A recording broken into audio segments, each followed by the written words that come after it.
they got a punch card with 20 punches on it, and that's all the investment decisions they got to make in their entire life, they would get very rich. I met Bill Gates on July 5th, 1991. We were out in Seattle, and Bill said, "You've got to have a computer." And I said, "Why?"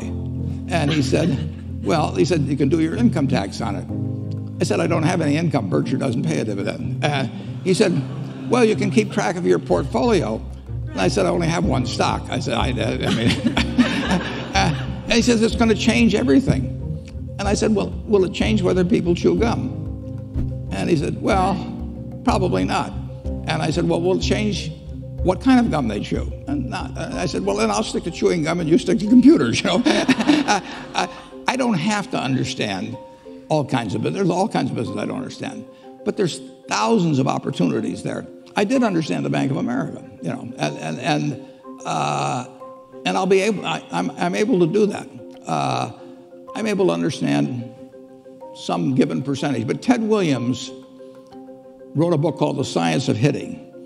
And in The Science of Hitting, he's got a diagram, shows him at the plate. And he's got the strike zone divided into 77 squares, each the size of a baseball. And he says, if I only swing at pitches in my sweet zone, which he shows there, and he has what his batting average would be, which is 400. If he had to swing at low outside pitches, but still in the strike zone, his average would be 230. He said the most important thing in hitting is waiting for the right pitch.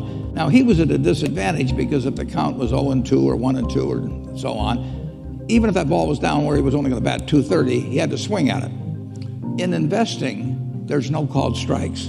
People can throw Microsoft at me and, you know, you name it, any stock, General Motors, and I don't have to swing. And nobody's going to call me out on called strikes. I only get a strike called if I swing at a pitch and miss. So I can wait there and look at thousands of companies day after day, and only when I see something I understand and when I like the price at which it's selling, then if I swing, if I hit it, fine. If I miss it, it's a strike. But it's an enormously advantageous game, and it's a terrible mistake to think you have to have an opinion on everything. You only have to have an opinion on a few things. In fact, I've told students, if when they got out of school, they got a punch card with 20 punches on it, and that's all the investment decisions they got to make in their entire life, they would get very rich because they would think very hard about each one. And you don't need 20 right decisions to get very rich. You know, 4 or 5 will probably do it over time. So I don't worry too much about the things I don't understand. If you understand some of these businesses that are coming along and can spot things on, if you can spot on Amazon, for example, I mean, it's a tremendous accomplishment what Jeff Bezos has done.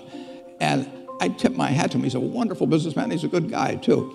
But could I have anticipated that he would be the success and 10 others wouldn't be? I'm not good enough to do that.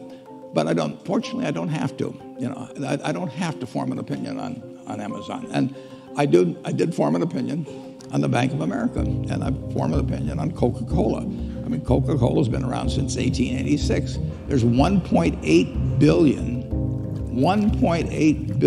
8-ounce servings of Coca-Cola products sold every day.